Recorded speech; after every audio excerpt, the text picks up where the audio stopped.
Shalom saudara, kita masuk Abam episode 515. Dari pria usia 21 tahun, single mahasiswa. Salam Pak Eras, saya sudah 2 hari ini tidak bisa tidur karena saya tahu kabar bahwa pacar saya hamil karena hubungan yang kita lakukan 2 bulan lalu. Sedangkan pacar saya ini bukan orang Kristen. Saya merasa sangat bersalah dan sangat berdosa. Dan saya minta tolong Pak Eras untuk memberikan solusi kepada saya. Karena pada saat ini saya benar-benar putus asa dan saya belum siap menerima semua resiko yang telah saya perbuat. Saya juga belum berani bercerita dengan siapa-siapa. Saya sangat menyesali perbuatan yang telah saya perbuat dan saya sangat bingung harus berbuat apa.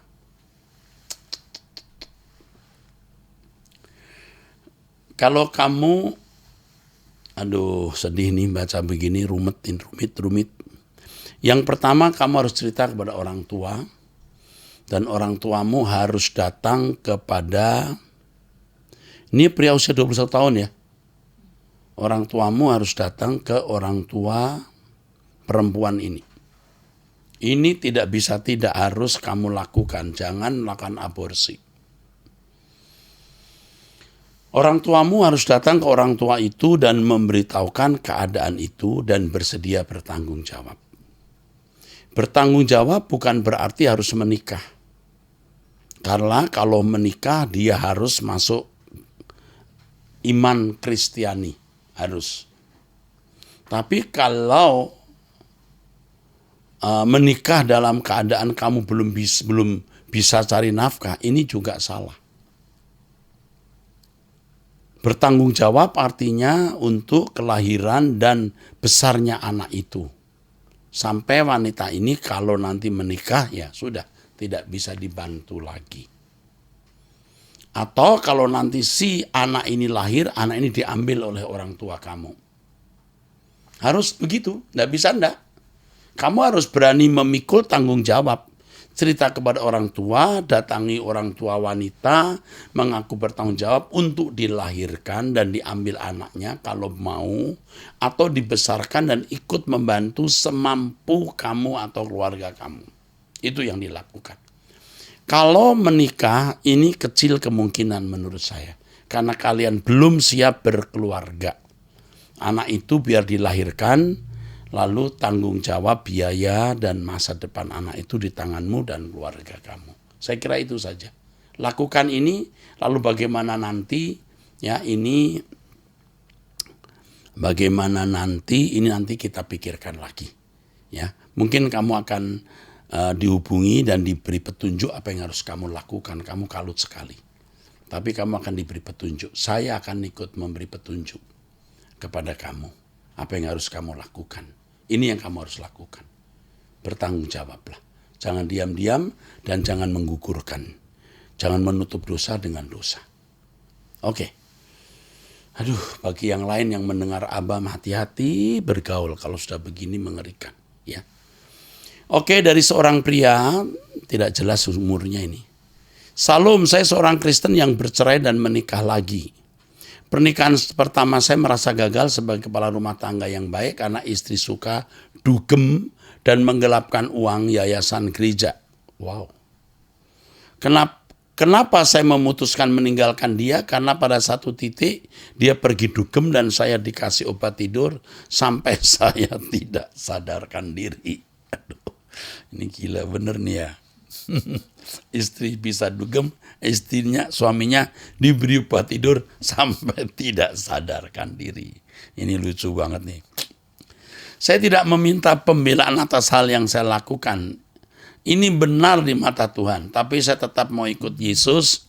Namun saya merasa nggak layak menginjakkan kaki di dalam gereja karena saya merasa terintimidasi bahwa orang Kristen yang bercerai dibenci Tuhan. Ada rasa mau pindah agama saja, namun hati saya tidak bisa. Saya mau tetap ikut Yesus. Iyalah ya. Kalau kamu sudah cerai bukan berarti kamu jadi orang yang tidak layak ke gereja. Itu pikiran bodoh, picik, naif ya. Tuhan mencari orang-orang yang rusak seperti kamu, yang gagal seperti kamu. Datanglah ke gereja ya. Justru gereja harus mencari dan menyambut orang-orang seperti kamu, ya. Pernikahan pertama saya tidak ada surat dari catatan sipil, hanya ada akta pemberkatan gereja saja, karena pendetanya lupa panggil hakim. Wow. Tetapi pernikahan di gereja itu sah loh, walaupun belum tercatat, ya. Ingat itu. Dan pernikahan pertama saya juga tidak dikaruniai keturunan. Sampai akhirnya saya menikah lagi dengan orang yang berbeda agama dengan saya dan mempunyai keturunan yang baru berumur 2 tahun. Lalu apakah Tuhan mengampuni saya?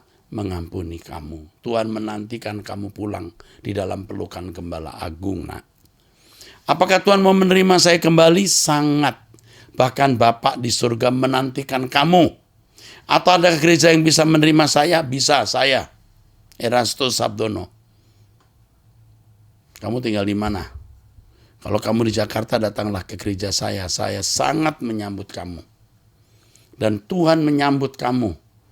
Ikuti doa pagi, Truth ID, kamu akan menjadi keluarga kami. Dalam nama Yesus Kristus. Setia, yang lalu sudah. Kamu jangan hidup dengan masa lalu. Kamu hidup dengan hari ini dan hari esok. Tuhan menyambut kamu dan menerima kamu, siapa kamu hari ini. Dan bisa menjadi apa kamu nanti. Paham? Tuhan menerima kamu, Tuhan menantikan kamu. Bawalah dirimu kepada Tuhan dan bawa istri anak-anakmu kepada Tuhan. Tuhan bisa memulihkan kamu dan menjadikan kamu baru. Yang sudah lama, jangan ingat lagi. Tuhan pun mengampuni kalau kita bertobat dan melupakannya.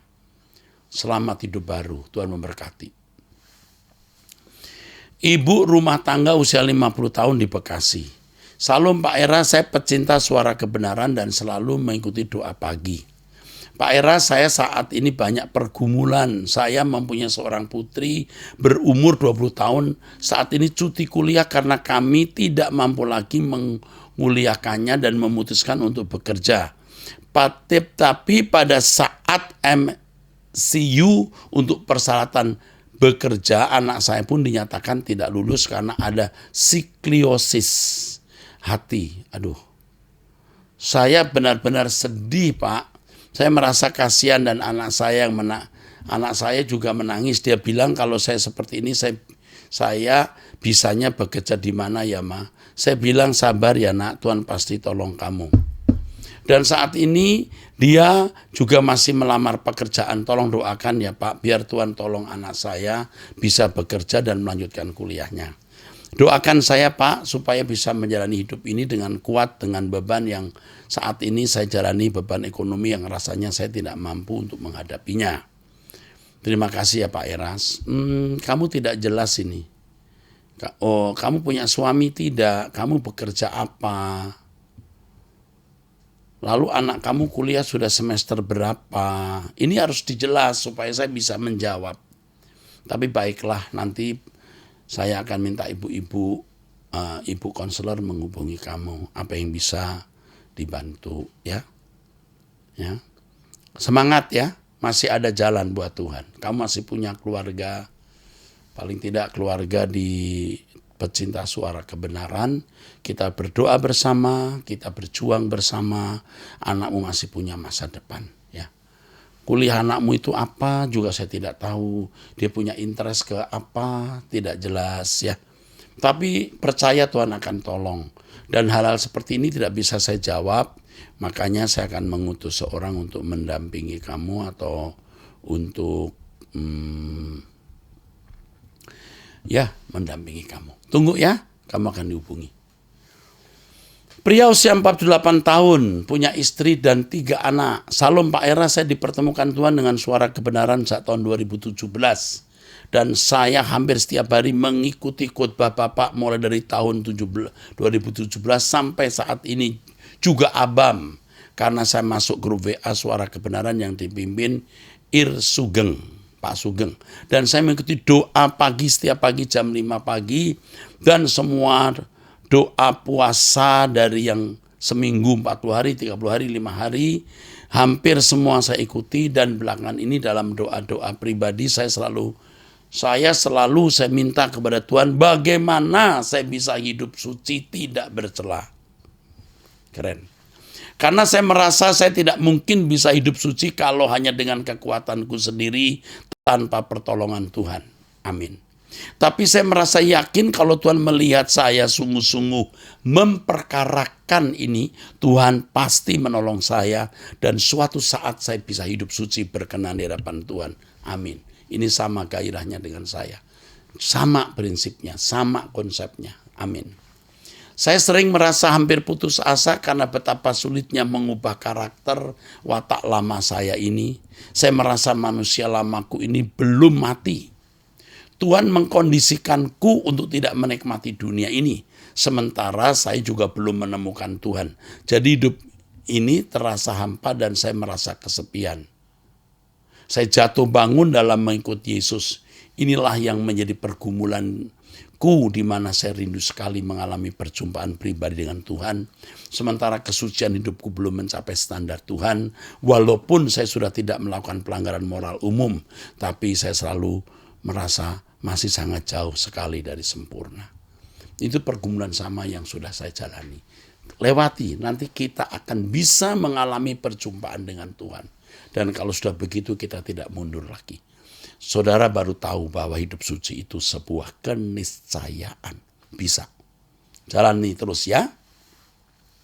Yang menjadi pertanyaan saya, kenapa semenjak saya serius mencari Tuhan, justru banyak sekali masalah dan persoalan yang sampai saat ini saya belum bisa melihat jalan keluarnya, khususnya masalah ekonomi. Tuhan tahu di mana letak kekurangan kita, kelemahan kita, dan cara terapinya.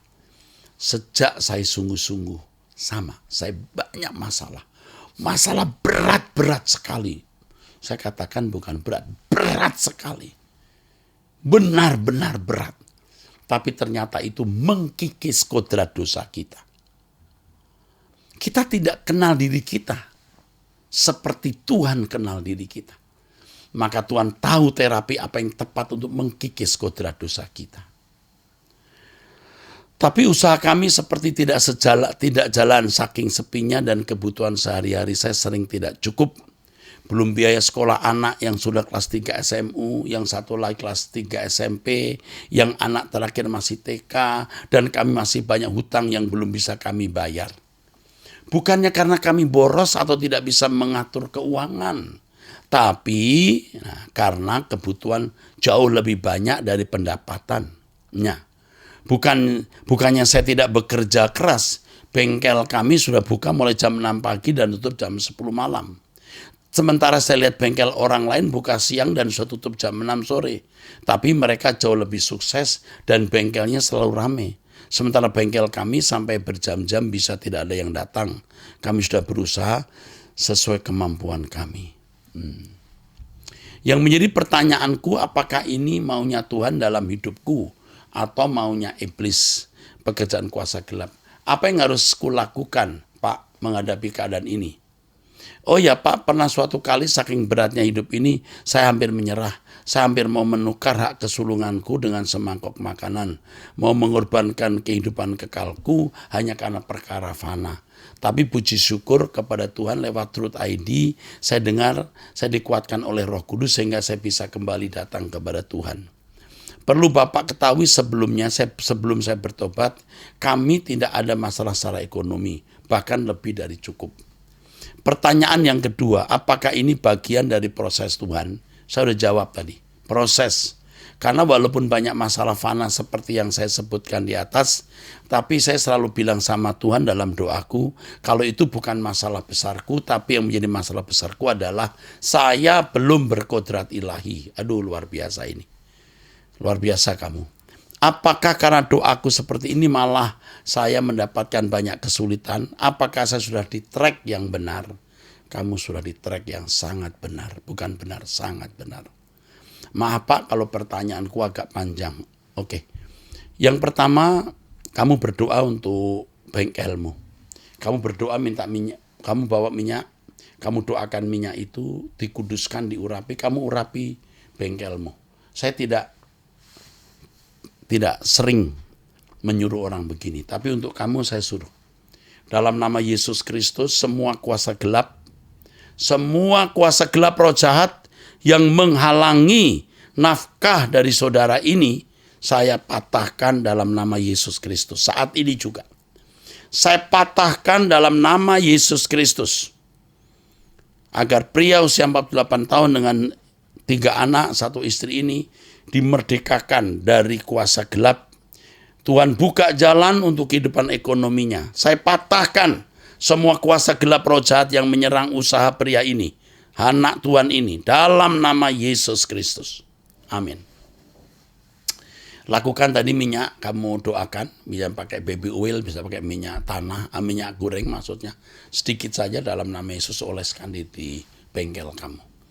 Ya, saya khawatir ada kuasa gelap yang menghalangi bengkel kamu. Itu bisa. Dalam nama Yesus tadi sudah saya doakan, minta malaikat dari surga turun, Bapak Yahweh kirim malaikat untuk membersihkan bengkel saudaraku ini dari kuasa gelap. Masenoas. Tuhan menolong, ya. Oke, kamu lakukan itu. Tuhan akan tolong kamu, ya. Tapi proses pendewasaan tetap jalan, ya. Kamu disempurnakan.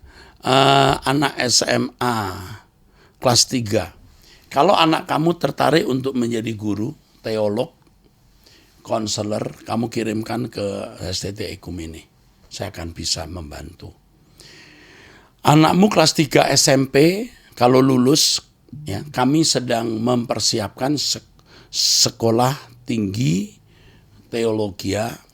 Ini seperti SMA tapi jurusan IPS. Ya. Kalau tidak salah mungkin saja dengan aliyah kalau di dalam agama Islam. Tetapi lulusan ini bisa masuk psikologi, manajemen, bisa hukum dan lain-lain. Kami akan bangun tahun ini 2023. Sudah menerima pendaftaran mungkin nanti bulan April, mungkin Mei atau Juni. Sebab kami sedang mengurus izinnya. Tempatnya ada di Mall Arta Gading lantai 3A. Di situ kami punya ruangan ratusan ribu meter yang kami akan gunakan untuk sekolah yang memadai, ada ruang olahraga dan lain sebagainya. Ya. Jadi kami mau membangun sekolah SMU, tingkat SMU atau semacam SMK yang akan mulai jalan tahun ini. Saya harap jemaat Tuhan yang memiliki anak-anak, yang memiliki cita-cita bukan jadi dokter, jadi teknisi engineering, bisa masuk sekolah ini. Nanti bisa menerusin ke psikologi, bisa meneruskan ke hukum dan lain-lain. Yang kelompok humaniora. Inilah yang menjadi kerinduan saya sejak dulu, dan kalau Tuhan perkenan tahun ini mulai jalan. Kamu bisa kirim anakmu ke sekolah ini. Ya. Ini bukan sekolah gratis, tetapi bagi yang benar-benar dalam kesulitan tentu dipertimbangkan. Karena biaya sekolah ini besar sekali, saudara. Pengadaan ruangan dan semua fasilitasnya itu membutuhkan dana yang sangat besar, bermiliar. Tapi demi keselamatan anak-anak muda, sejak dini, maka kami adakan ini. Kalau sudah lulus SMA, seperti STT, aduh kadang-kadang sulit sekali mendidik anak-anak sudah melewati SMA ini. Aduh sulit. Jadi saya mengajak kalian ikut, ya, mendoakan, saudara-saudara ikut mendoakan proyek ini. Saya ingin anak-anak keluarga dari keluarga-keluarga Kristen yang anaknya memang tidak ada ke jurusan eksakta, jurusan IPA maksud saya, bisa masuk sekolah ini. Karena ini pendidikan agamanya tentu sangat kuat. Dan mempersiapkan mereka jadi orang-orang yang beretika. Sementara secara sains kami akan jaga ketat agar punya kemampuan yang baik guna masuk perguruan tinggi. Oke. Sekolah ini juga mendapatkan ada mata kuliah matematik juga, saudara, bukan tidak ada. Dan tekanannya saya akan memberikan stressing ke bahasa Inggris supaya menjadi sekolah yang plus, ya. Oke, Tuhan memberkati. Oke. Ini dari seorang ibu rumah tangga usia 35 tahun. Salam Bapak Eras, perkenalkan saya seorang ibu rumah tangga berusia 35 tahun yang beralamat di Jakarta Barat. Saya sudah menikah dan memiliki 2 orang anak. 2 anak perempuan, yang pertama usia 8 tahun dan sedang duduk di bangku kelas 2 SD, dan yang kedua berumur 2 tahun 1 bulan.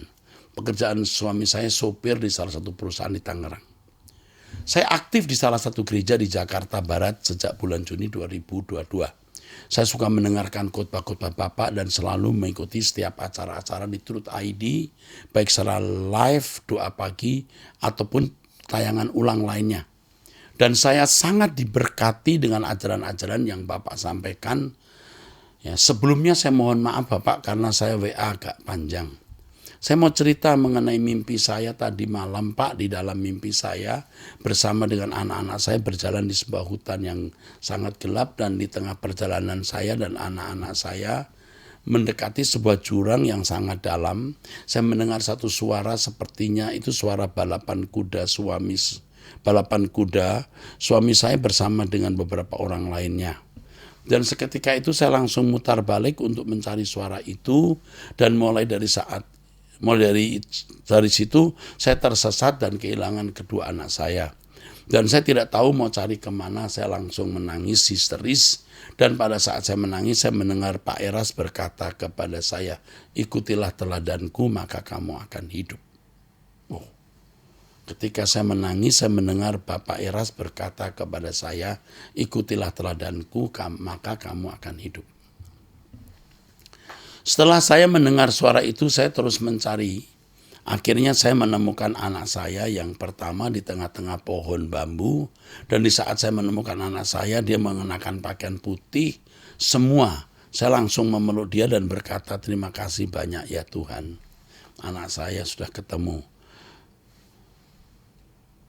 Tunggu sebentar ya, saya baca lagi. Setelah menemukan anak saya,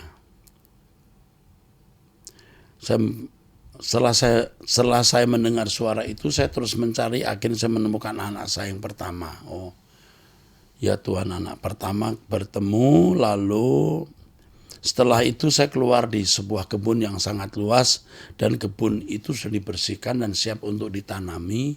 Namun kebun itu agak tanjakan, dan di tengah-tengah tanjakan saya bertemu lagi dengan Pak Eras yang sedang duduk, dan saya langsung berkata, Bapak, saya minta maaf karena selama ini saya sudah melakukan banyak kesalahan. Saya mohon maafkan ya Bapak. Setelah itu Pak Eras langsung menjawab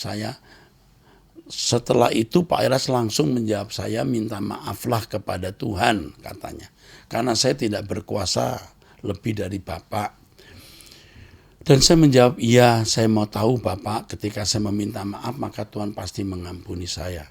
Setelah itu saya melihat ada salah satu saudara saya yang menggendong anak saya yang kedua. Tapi saya tidak menghampiri mereka, saya berjalan terus dan saya sampai di sebuah rumah. Dan saya tiduran di lantai, maka datanglah anak saya yang kedua. Dia merayap menghampiri saya tapi tidak memakai baju. Saya bertanya, Dedek namanya siapa? Dedek namanya siapa? Terus anak saya menjawab, Pia. Karena memang anak saya biasanya kalau ditanya orang, dia biasa menjawabnya begitu. Itulah mimpi saya Bapak Eras. Saya ingin tanyakan apa maksud dari mimpi itu.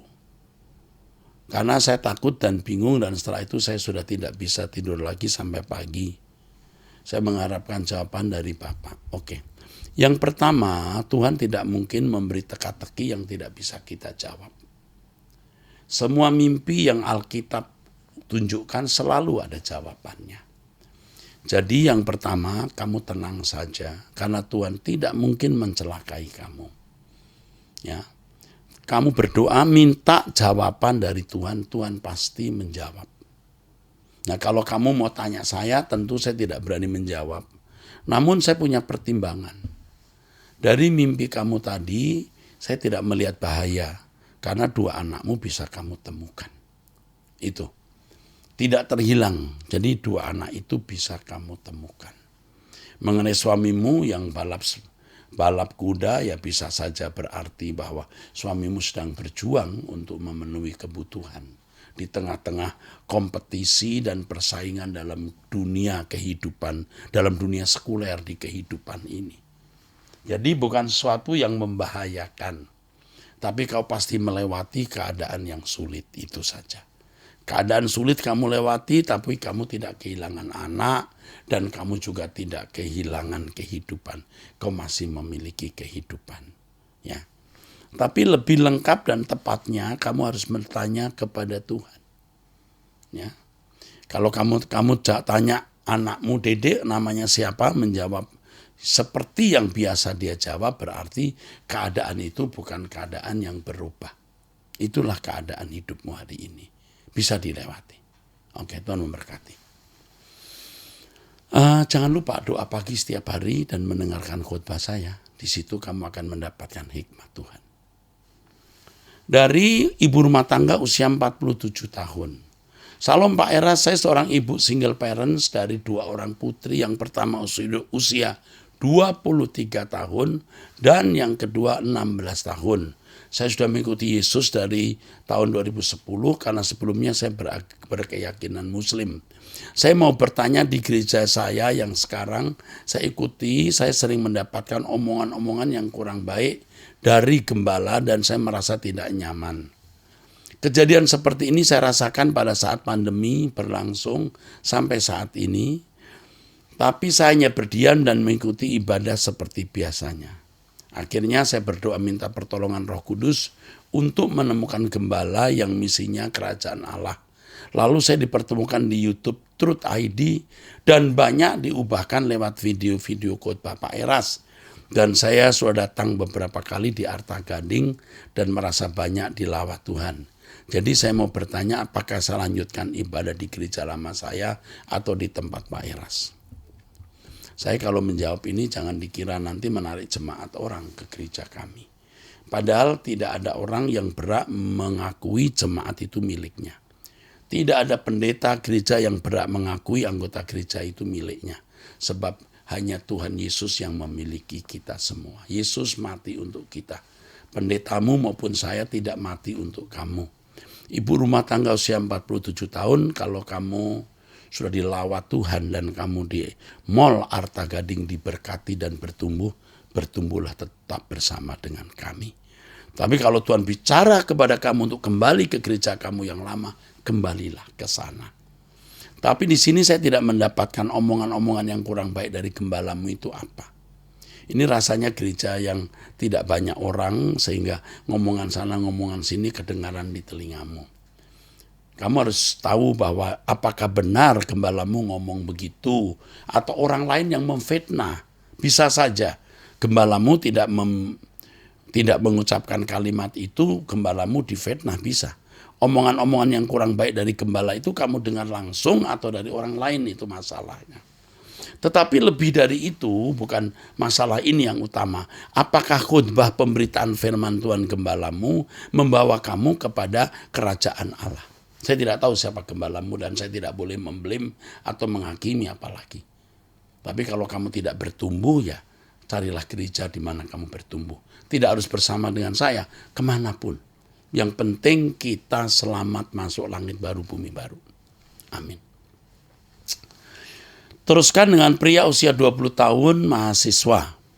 Salam Bapak Eras, sebelumnya saya berterima kasih di mana saya telah mengikuti khotbah di Truth ID dan saya juga sering ikut doa pagi bersama Bapak lewat di YouTube.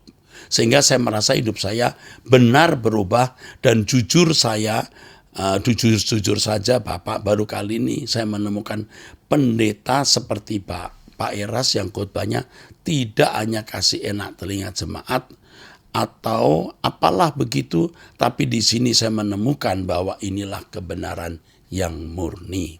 Terima kasih ya. Laki-laki usia 20 tahun mahasiswa ikut doa pagi dan memiliki kesaksian seperti ini luar biasa. Banyak anak-anak muda yang hanya senang menghura-hura di gereja, lompat-lompat menyanyi, tapi tidak mengerti kebenaran. Kasihan. Bukan salah ya menyanyi lompat-lompat, tidak salah, baik. Tetapi kebenaran harus mengubah hidup dan membawa kita kepada maksud keselamatan. Baik, saya mau bertanya kepada Pak Eras bagaimana cara mengatasi pikiran-pikiran yang liar ketika berdoa atau memuji Tuhan. Begitu Bapak. Karena saya alami adalah ketika saya berdoa secara pribadi atau mengikuti doa malam bersama teman-teman, ada saja pikiran-pikiran liar yang muncul. Bagaimana cara mengatasi ini Bapak? Mohon pencerahannya. Yang pertama, hal itu wajar dialami setiap orang, termasuk saya. Kadang-kadang sekarang pun juga bisa melintas pikiran-pikiran yang tidak perlu saya pikirkan, melintas. Tetapi saya bisa menanggulangi. Yang pertama, jangan kamu tidak melawan. Jadi yang pertama, terimalah. Itu hal wajar. 2, lawan dengan cara dialog. Jadi kamu jangan biarkan, kamu bisa berdialog dengan pikiran itu. Kamu mau apa? Aku sedang berdoa. Minggir kamu. Ya, ibarat orang lagi lari lalu ada orang ganggu, kita diam saja, dia bisa ganggu. Ajak bicara, mau apa kamu? Aku sedang lari, jangan ganggu. Ini 2. Yang ketiga, kalahkan dengan menyembah. Jadi menyembah, haleluya, Engkau baik, Engkau kudus, Engkau mulia Tuhan. Kadang-kadang pikiran liar itu juga pikiran-pikiran jorok dan macam-macam. Tinggikan Tuhan dengan penyembahan-penyembahan. Lalu yang terakhir, kita harus terus membuat diri kita sadar bahwa kita ada di hadirat Allah yang Maha Kudus. Katakan kepada dirimu, aku sedang di hadirat Allah yang Maha Kudus. Aku tidak boleh sembarangan. Nah, bicarakan pada dirimu. Nah, yang terakhir sekali, miliki doa pribadi dan berlatihlah untuk menundukkan diri di bawah hadapan, di hadirat Tuhan. Kamu rasanya kurang doa pribadi. Kamu berdoa bersama Om Eras, kamu juga berdoa dengan teman-temanmu. Tapi kamu perlu doa pribadi dan di situ kamu berlatih untuk bisa fokus kepada Tuhan, membangun semacam cerobong yang sampai ke surga dan tidak terganggu. Saya belajar itu. Saya sudah menjalaninya dan saya mengerti betul hal ini. Karena saya seorang pendoa sejak muda. Ya, oke.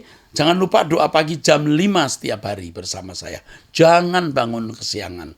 Jam 5 pagi waktu Indonesia Barat kita sudah berkumpul di hadirat Tuhan. Sampai jumpa, Tuhan memberkati saudara.